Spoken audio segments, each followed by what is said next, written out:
All right. All right. Welcome to today's Q&A. We are hitting it off with hopefully answering some of your questions that are coming in, truck related questions here at Decker Truck Line. We've been around for, well, over 90 years, since 1931. So if you guys have any questions, we do these lives every Tuesday at noon Central to answer your questions, to get you to know Decker a little bit better. And so if you are interested in coming aboard to Decker, you have a little bit better insight of the type of company and the type of individuals that you'll be working with. And of course, the benefits and equipment and pay and all that good stuff. So that's what we're going to be talking about today. We'll address quite a bit of that. I do want to just remind you guys, make you aware of what's going on this month. So January is Human Trafficking Awareness Month. And for a lot of you guys, you've seen that for the last 10 plus years, getting to know how you can help to reduce human trafficking or at least increase the awareness around it. Reminders of how you can be more aware of your surroundings and others as well. So there's a few suggestions. Learning some of the signs of human trafficking and helping to recognize and prevent that as well. So since 2007, since all of this, pretty much not human trafficking necessarily started, obviously, but the human trafficking awareness campaign started, there have been over 45,000 cases that have been discovered, and of those, the majority of them are women who have been abused or been abducted. The number of individuals that have been accused or who have been found guilty, those have, for the most part, U.S. citizens and male U.S. citizens. But it does not have any bearing on whether you are, whatever your gender is, whatever your nationality is, what you do for a living, or your age. All of those factors aren't necessarily factors in when they are choosing to abduct you. So please know your surroundings. Be safe. There's 40 million victims of human trafficking estimated worldwide. But like I said, 45,000 cases of human trafficking were reported since the U.S. or within the U.S. since 2007 through the National Human Trafficking Hotline. So if you guys have any questions on that, the number that you need to know for the human trafficking awareness and for the hotline itself is 888-373-7888. And hopefully with our family, our extended family, our Decker family, and our trucking family out there, all of you who are out on the road, hopefully we can help reduce the human trafficking out there, especially within the U.S. here. So we thank you for everything that you guys have done. And I know this is a very serious note in comparison to where I usually start in my Q&As, but I think that's really important to note that this is a month a month where we recognize and are reminded of the importance of being aware of our surroundings and the surroundings of others. We have a large number of drivers who have been recognized as highway heroes. So not only have they stepped up and helped individuals, whether they've been other drivers or families out on the road, and some of them haven't, they were non-vehicle related, where they stepped in and helped.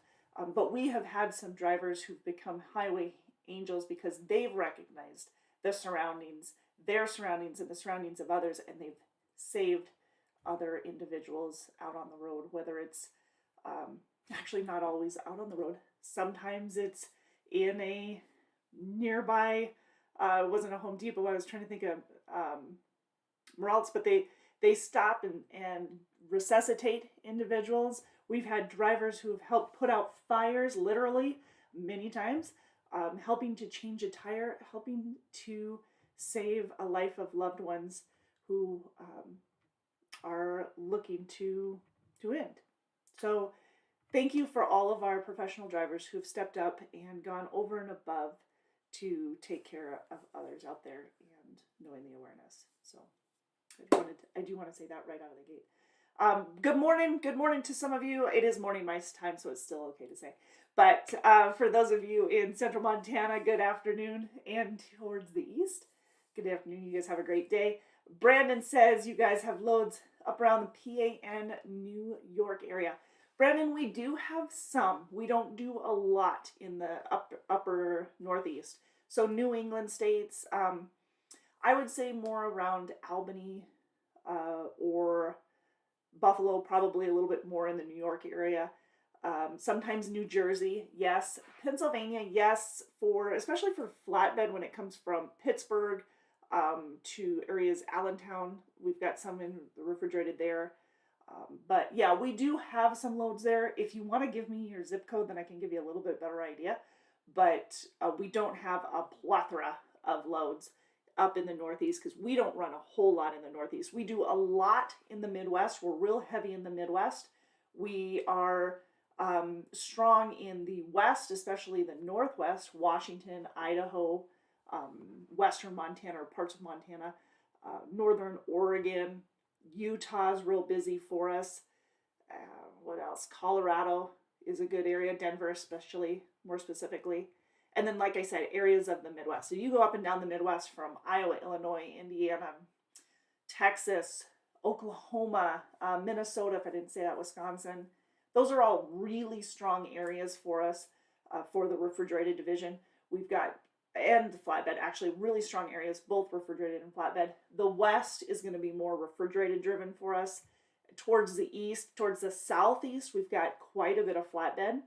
Really strong in the flatbed. We do have some refrigerated loads, but what we have for available positions will most definitely be determined based off of our loads, where you live. So put your zip code in there. Let me know what kind of experience you have, because there are some divisions of ours that require a little bit more experience, like the over-the-road flatbed division.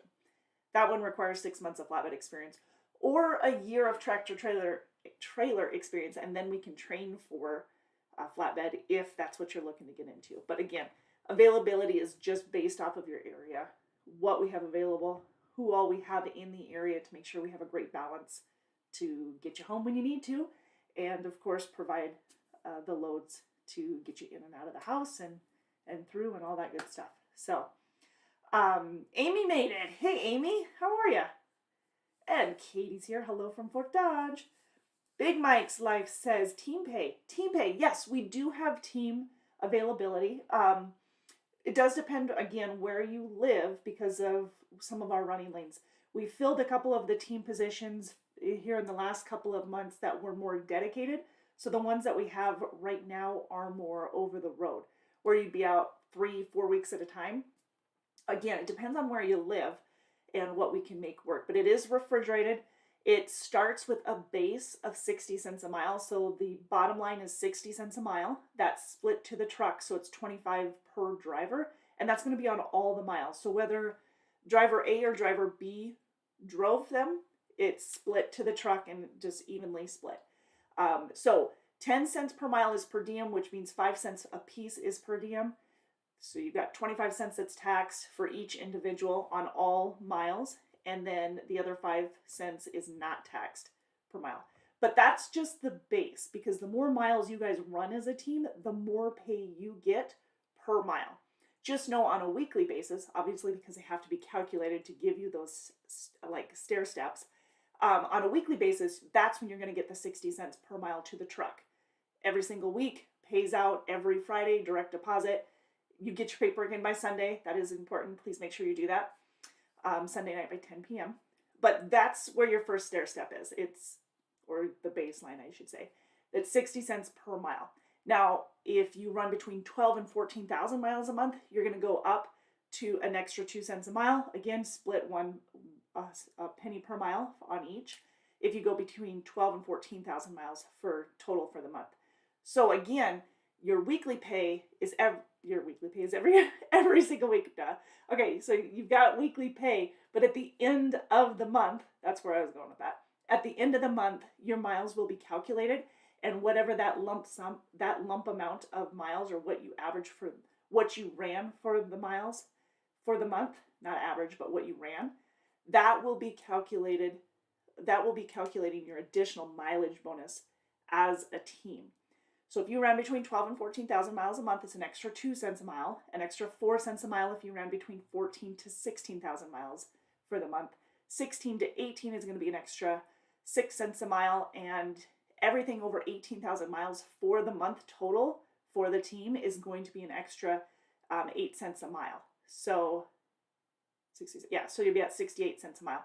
Now, that extra amount is usually paid the third week of the month following when you ran it. I did have a point. Where was I going with that one?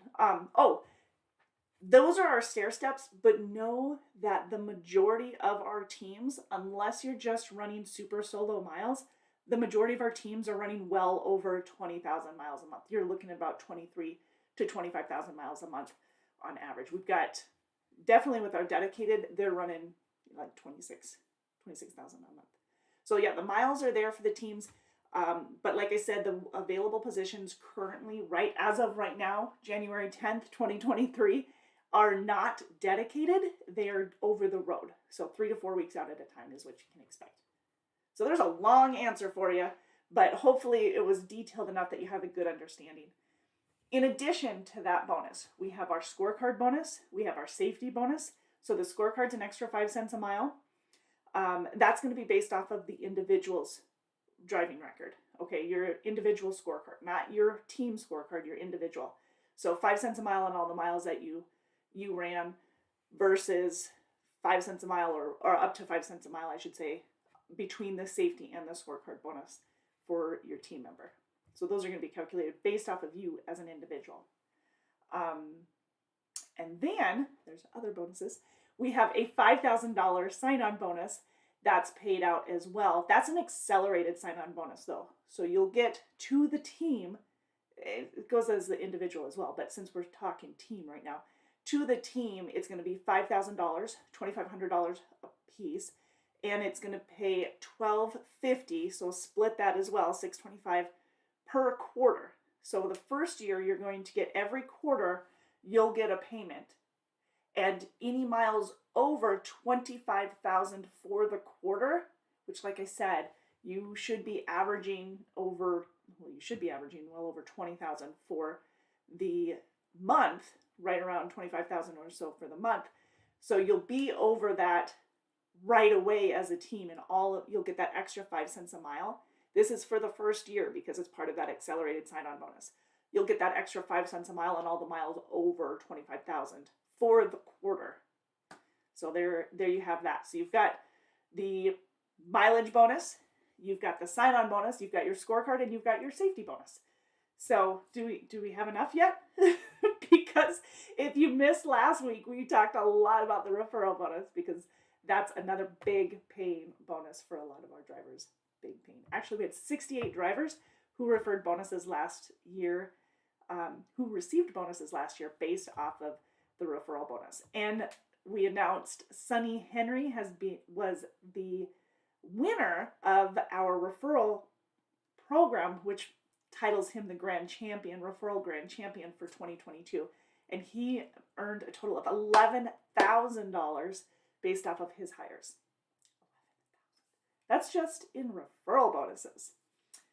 All right, so there you go. Mike says, good day, Jess. Hey, Mike. Had a concern with your fuel discount claiming Decker? Yes, it is 48 cents not 58, 48 cents per gallon. You are correct. Yep. He says, I'm tired of it here. You know what? It's a windy cold here, Amy, but it's pretty nice. The sun is out. I love it when the sun's out this time of year. Well, I love it when the sun's out all the time, but it is a nice one. I'm looking to see what the temperature is. It says it's 2 degrees. Does anyone want to call BS on that? Because it's too nice to be 2 degrees, I think. Big Mike says, okay, thanks. Are there any dedicated lanes for teams out of Georgia when they're dedicated? Not usually, but it's something that I can look into, and I can talk to I can talk to Matt. He's usually the one dispatching and working with the customer service for the teams to make sure that they're moving and a shaking. So let me get my handy dandy sticky note out here. And why don't you, if you can give us a call, give us your name and contact information, we can reach out to you on whether or not there is something available after I talk to Matt. So I'm going to put Big Mike, and since Big Mike life is not something I can look up in the yellow pages or I need you to send me a direct message with your information. You can send it to facebook.com/DTL Inc., or you can call us or email us. Here's my number. You can call us here, 888-668-0698, or apply online at drivedecker.com, and then we can get a hold of you with those details. So there's a quick app on there too, so you don't have to fill out the whole application before finding out whether or not we have that dedicated. Just gives us a way to reach back to you. Okay, so Georgia team dedicated is what you want. Gotcha. You know that those dang phone books. Do you guys still get phone books? Yeah, I'm dropping my sticky note. I got it. Okay. I do. They're good for fire. Campfires. All right, Brandon says, well, have a good day. I'll try to ask Mike. Wait, one sec. I'll try to ask my questions later. Okay, yeah, do it. You can give us a call, Brandon. Just let us know. I'll do my best to answer them for you. Thanks so much. Okay. All right. Got to get caught up in the conversations here. Excellent, excellent. All right, what's up? What else is going on today? There was a comment earlier. Yeah, it's holding up pretty decent right now, weather-wise. We don't have a lot of snow or ice, and last week we had a lot of both, especially ice. Ice was nasty last week. I walked out of my house and I started right off the step. Well, even on the steps, they were super icy, but I had railings that I was like clutching to. And as I hit the sidewalk, I literally slid, my husband did too, just slid all the way down the sidewalk. No move on your feet. You just slid. It was awesome. Mike says, I bought 4 pairs of reading glasses at Sam's for $20.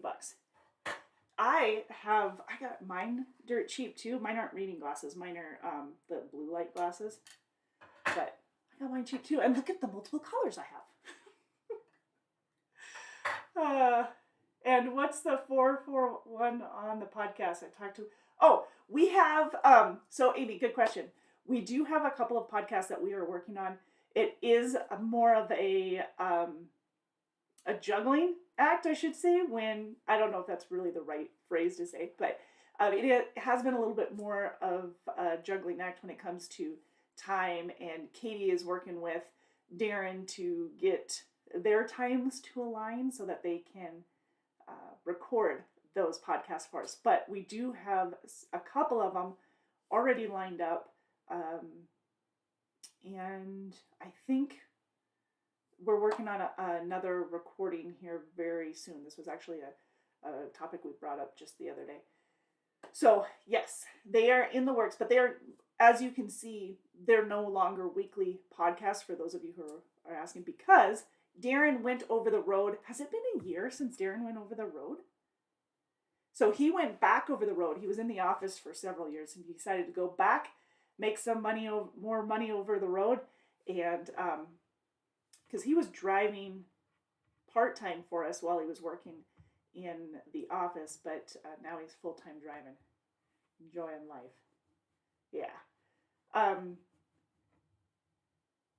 Awesome, Amy. Yeah, I'll get with them. It's more so not necessarily getting them out on the platform. It's more so having time with Darren to get those recorded with his schedule. So wearing hats is what he's doing. So Also, have them video the chat so they can.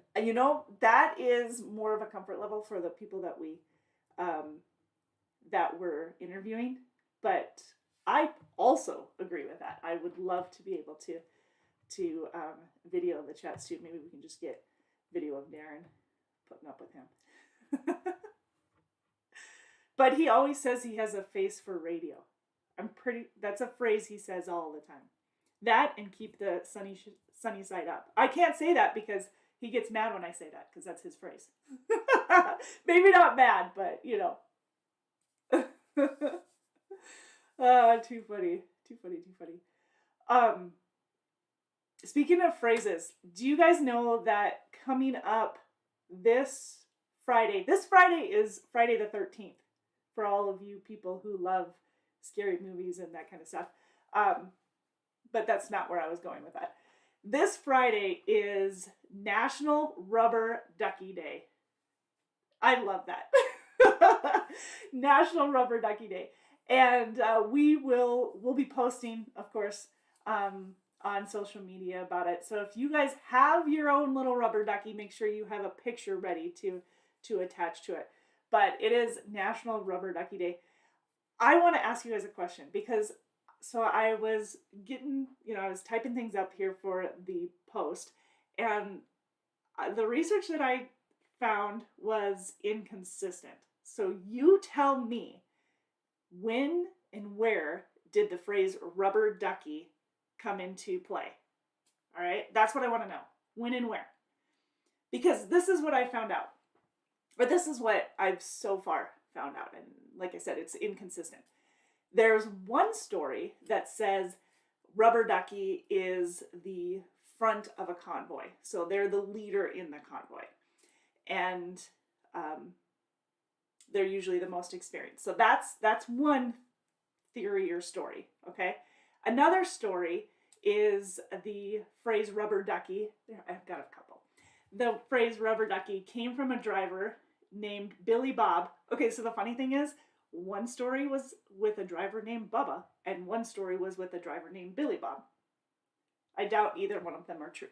But anyways, the other story was that his daughter had given him a little keychain with a rubber ducky on it. And he went to go past somebody, and there was a lot of chaos going on at the time, and so he was on his CB, and he's like, "Hey, rubber ducky on your left." And so yes, I'm paraphrasing. And everybody seemed to know what he meant, so they were able to let him through. So that was another story. And then I'm trying to think, what's another one? One of the other stories was more about I'm trying to think. The type of rig that they were driving. So like the truck drivers were talking about not a truck and trailer, but a dangerous rig like an RV, someone who doesn't necessarily have a CDL, but was driving a big ol' truck, which that one I'm not sure, because that phrase has been around for a long time, and CDLs didn't really come into effect till like the 70s. I mean, you didn't have a CDL. And that phrase has been around for that long, right? For over that long?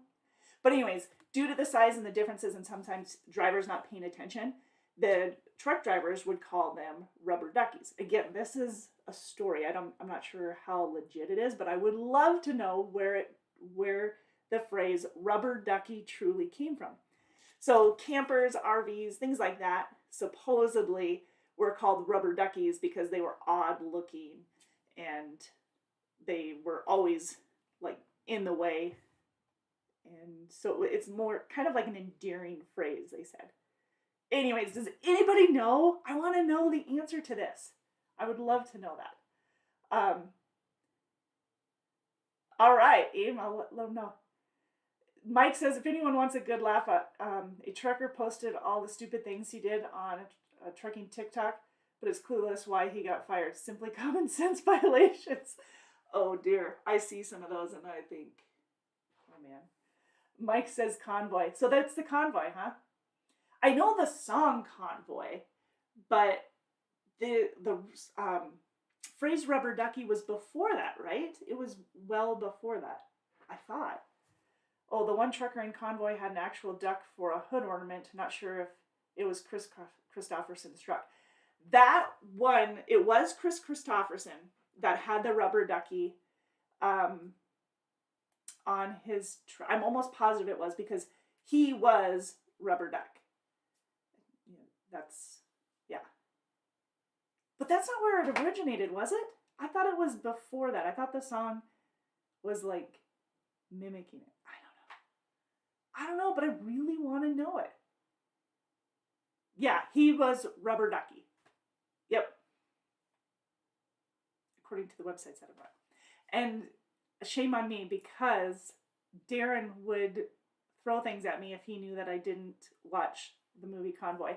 Katie, I'm pretty sure he threatened you too, right? Like, he couldn't believe that you hadn't seen Convoy. Yeah. CDLs came into effect in 92. 92? I thought it was in the 70s, 80s. Well, I guess the chauffeur's license, because I remember, because I didn't get into the industry until 2006. So I've been in trucking for not quite 20 years. Don't make me do the math. Come on, you guys. It's just rude. It's close enough. But it was 92, huh? Good to know. Thanks, Mike. Look at the knowledge that you're sharing here. Yeah, so if CDLs came into 92, so maybe, definitely not for those who were like, I guess they could be non-professional drivers and driving the RVs and CDL or campers and stuff like that. But still, yeah, I would like to know. If you guys figured out, put it in the chat. I need to know. I want to know where it came from. And I tried to research it. Did you guys know that there's a website called cbslang.com? I didn't know that. And of course, I got lost in the CB slang as I was trying to research where rubber ducky came from. And it wasn't even on there. I was so disappointed. I had to find it like Wicca whatever. It wasn't Wikipedia. It was like something Wicca wannabe. It was. All right, let's talk about some of the available positions that we have here at Decker, right? Oh, what? Relevant? Okay. So we talked a little bit about the team position, but we do have refrigerated, we do have flatbed when it comes to solo positions. So why don't we visit a little bit about that? I do want to read this real quick. Mike says in the U.S., the Commercial Motor Vehicle Safety Act of 1986, yes, established minimum requirements that must have met with the state issues as a CDL. In some states, a CDL must be required to drive a rig. That's true. I do remember that. So I should have known better. Good point. Good point. All right. So refrigerated and flatbed options. Depending on where you live, we may have both. We may have over the road, and we may have something more regional or more home time at least. Weekly options are heavy in the Midwest. And of course, every other week in our flatbed division, if you live in like areas of Texas and Oklahoma and Louisiana and Mississippi, Georgia and Alabama, at least northern Georgia and Alabama, we can do weekly home time. North Carolina, in areas of North Carolina, we can do weekly home time. More over the road or every other weekend for South Carolina and Tennessee, Missouri. Lots of weekly home time in Illinois, Indiana, Iowa. Parts of Ohio have a little bit of both. Minneapolis area can do weekly home time. Again, I'm talking all flatbed right now. Just big old circle here of info. And then Michigan, Detroit area, we've got weekly home time. Now for refrigerated, the Midwest, about the same areas we can look at for weekly home time. More Omaha area, up along 90 is pushing a week out to 2 weeks out. In the West, like Missoula, we have a terminal in Missoula, Montana, by the way. Missoula, we can do about 2 weeks out. 2 to 3 is probably a little bit more comfortable. That way you have a better balance of miles and home time. Northern Oregon, lots of Washington areas. Salt Lake City area, Nevada, more so Reno, and sometimes Vegas area for available positions. But yeah, that's over the road, so we have a couple of those options as well. But this number right here, 888-668-0698, that is the number to get a hold of the recruiting department. They can be more specific on what we have available, what the requirements are, and how much we can pay you based off your experience. Which, by the way, as of right now, the pay is a base of 10 cents. 10 cents a mile is per diem, but anywhere from an inexperienced driver, someone who just obtained their Class A CDL, so you went through the classes, obtained your Class A CDL, at 52 cents a mile, brand new student driver, up for refrigerated, up to 70 cents a mile for an experienced driver. For flatbed, it starts at 53 cents a mile, up to 70 cents a mile, again, for an experienced driver. Now, anyone with experience, with a couple of years experience, you're looking at 58, 60 cents a mile, basically, to start with. Flatbed, of course, is a little bit more on the mileage pay for the levels of experience. And our cap right now is at 70 cents a mile. 70 cents a mile does not include any of the bonuses. So our scorecard bonus, monthly bonus, our safety monthly bonus, your sign-on bonuses, none of those, your referral bonus, none of those are included in that 70 cents a mile. So when we say up to 70 cents a mile, that's before the bonuses. That is your base mileage pay right there. All right? Okay. Needs a CDL if the vehicle meets the definitions of commercial vehicle. Yes. And in 92 became law. All right, there you go. And here this last year, it is now required that you obtain your Class A CDL after, or you cannot obtain your Class A CDL until after you've completed a certified course. So you must have that. Hey, George, how are you? Long time no see. So yeah, now that is required, where before it wasn't. But last year, it was still hard to get a job if you didn't have the schooling first, taking the classes, taking the course. But now it is required. So now if you've recently obtained your Class A CDL, you've gone through a school, it automatically qualifies you. Where before we used to have like a PTDI certification, which meant at least 160 hours. Well, you have to have that anyway to get your CDL. So as long as it's recent, you're golden. If you're grandfathered in, then it's not recent, and you probably wouldn't meet the qualifications if you hadn't used your CDL since you obtained it. Okay. But again, for more information on your specific situation, the best deal is to get a hold of our recruiting department.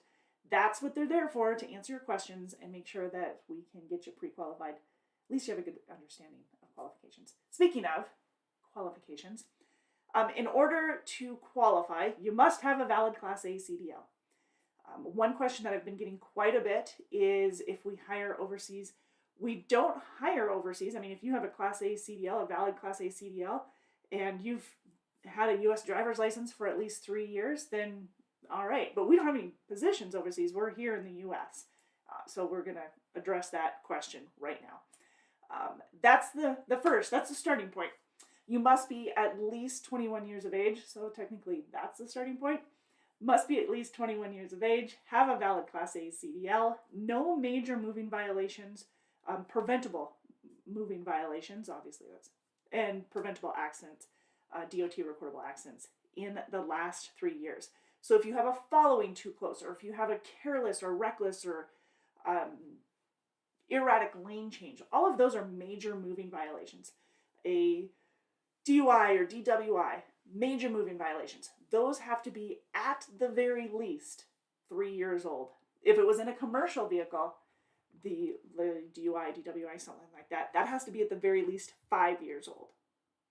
Now, if you have a minor moving violation, like maybe you have a 5 over speeding ticket, or even a 10 over speeding ticket, or maybe you have, what's another minor one? But we can work with minor speeding tickets or minor tickets, moving violations, as long as you don't have more than 3 in the last 3 years. So if you've got an excessive number, or if you're showing like a repeat, then we wouldn't be able to work with you until you've got some of those off so they're outside of the last 3 years. So it would be no more than 3 in the last 3 years. Where with the preventable incidents or accidents, it's a similar situation. If it's a DOT recordable accident, we can't work with that at all in the last 3 years. If it's a non-preventable where somebody hit you, that's a different story. I'm talking preventable here. If it's a minor incident, or maybe it's not considered minor, but it's not DOT recordable, so maybe you clipped a car while you were turning and took off a mirror or something like that. That would be minor, and as long as you didn't have a careless or reckless ticket on top of it, or nobody was injured, then you'd probably be fine. So here's what determines, or a basic baseline for DOT recordable accidents. If you were ticketed, that would show that it is a preventable. So if you were ticketed, if there was a fatality, if there was an injury, or a tow, if somebody was towed, or if the insurance deemed it DOT recordable, so basically it was unsalvageable type thing. So those would determine if you were at fault or if it was a DOT recordable accident. Okay? Those are the 5 right there, those options. If that's the case, then it has to be at least 3 years old. Again, if it is preventable, if it's non-preventable and somebody else gotcha, then that's a totally different story. We will need to have the accident report because it'll come up on one of your reports that we run. We run your PSP report, your MVR. We get your employment verifications. These things are DOT required, you guys. So should be no surprise to you that this happens, but sometimes it still is. So we run your MVR, we run your background, of course, and you get your employment verifications. Your PSP, which stands for your pre-employment screening report, we run that, and that comes back with. It'll often show if you were involved in any type of accident. Now, it doesn't show guilt of accident, like if you were responsible, if it was preventable or non-preventable. That's why we would require an accident report if you were involved in one. It often shows any violations, any warnings as well for tickets, and that counts against you guys. If you have on your CSA report or your PSP report, if you have a seatbelt violation and a speeding violation, but they're not on your MVR, then it's still a violation. Even if it was a warning, it still shows up because it doesn't distinguish warning versus violation on your PSP. It is just, they are all encompassed. If you're written up in an inspection for it, then it's there. And if it was just a warning, and if it wasn't a legit, or if it wasn't a full-on ticket, then fight that. I don't know a lot of people who've been able to get that cleared, but I do know at least one.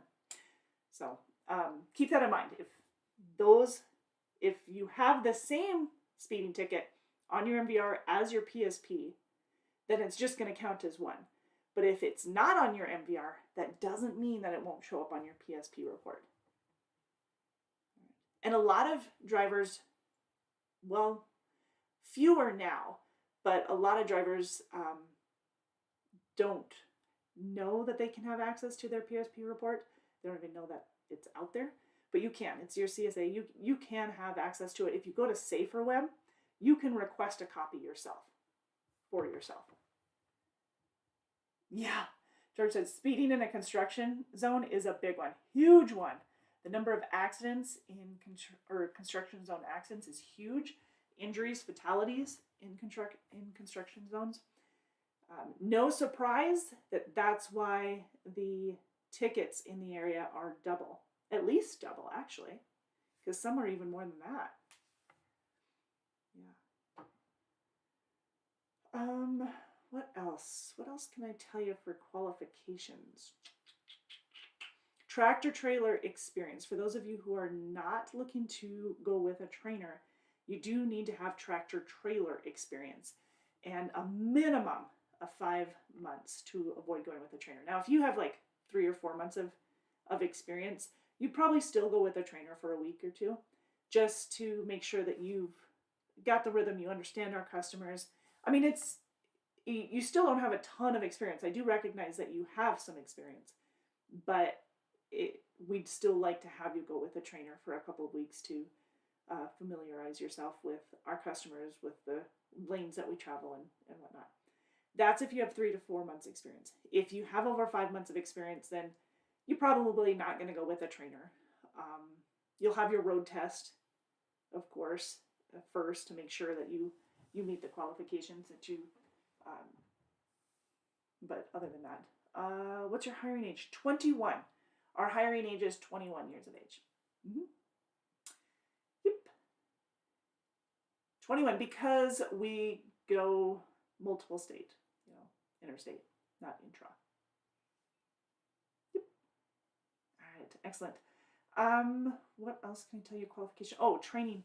The training and orientation and that kind of stuff. Like I said, those were the reports that we ran. Once we've run those reports, once we've gotten your employment verifications and we've reviewed your application, your overall application, and approved you, then we work to get you into orientation and get you started. That's what you are getting a hold of us for anyway, right?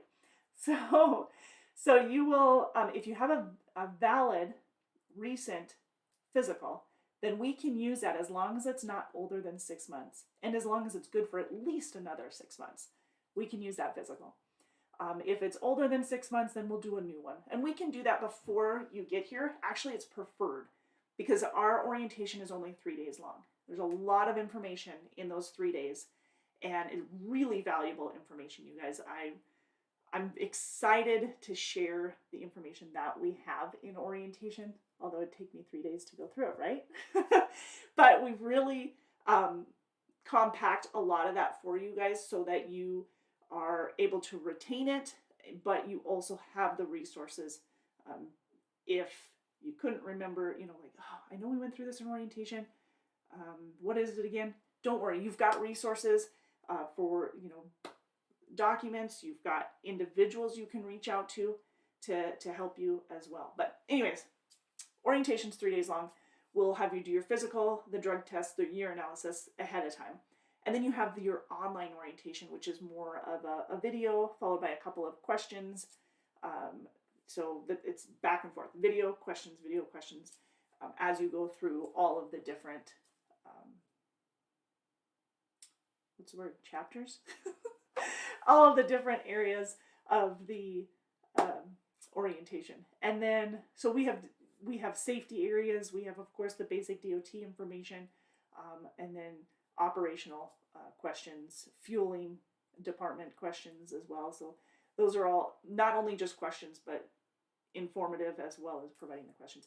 And then you also meet with those individuals when you come aboard in orientation. You'll meet with those different departments and they'll also provide you their contact information so that you can contact them directly. Also, when you come in for orientation, we do a hair follicle test as well. So the urinalysis and the physical are done before you get to orientation, but the hair follicle is done once you're here. And then, like I said, the online orientation is done ahead of time. You'll go through company policies, you'll go through procedures, you'll meet the different departments, you'll go through the truck seating, which is basically walking through the truck and all of the units, all of the details of the truck. We have APUs in them, bunk heaters, CB units, navigation, which is through TransFlow app. We have Wi-Fi, we have televisions in the truck, microwaves. I don't think I said microwaves. The televisions are part of an Epic View satellite TV programming, so there's 100+ channels. There's local available to you as well. So yeah, lots of that. I know I'm missing stuff when it comes to the truck. Refrigerator, bunk heater, CB unit, double bunks. Mostly 579 Peterbilts. We have some Volvos and we have some Freightliners as well. 860 Volvos, I believe. Availability is really based on a week-by-week basis. So I wouldn't be able to say, hey, you're definitely getting a Peterbilt, or hey, you're definitely getting a Volvo, because it's just based off of the week's availability. So each week we would obviously be able to determine that. But yeah, that's good question. Good question. And then once you're done with that, then you're dispatched out. You're paid $1,000 for orientation. It was $500 for orientation, and then $1,000 a week guaranteed pay. So there you go. Mike says, I asked a recruiter about per diem and she never heard of it. Unfortunately, the job was a home daily cab job with Hogan. Oh, I'm like, with Decker? Okay, I got you. Which manages a target distribution system. Okay, yeah, per diem is usually not available for, per diem is not available for home daily. If for a local position, it's not. Per diem is available if you're over the road, because it covers your, it's like the on the road expense type thing. So meals, it can be a write-off for meals and lodging. But of course our trucks are fully equipped, so you're very, very, very comfortable.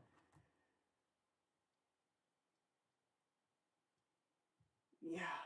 Oh. Yeah, millions in damage.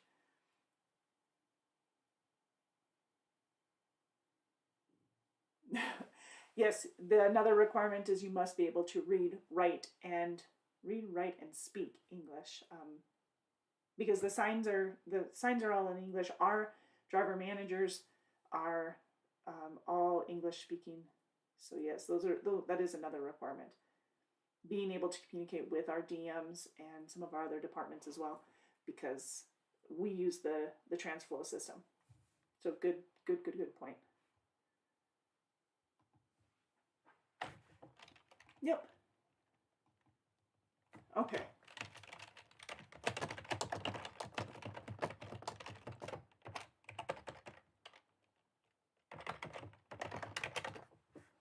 Running. Yeah. Okay. All right. So, yeah, that's the basic. That's what we have available here, Decker. That gives you a little bit of idea of what the qualifications are, as well as the process for hiring on. So if you guys are interested, if you have questions and want to come aboard, that is the telephone number to call, 888-668-0698. You can also apply online at drivedecker.com. At least get your questions answered. You guys, we are here every Tuesday at noon Central, so if you have more questions and you want to hop on next week, you are more than welcome to do so. Otherwise, get a hold of the recruiter and get your questions answered ASAP, right? All right, awesome. In 81, yes,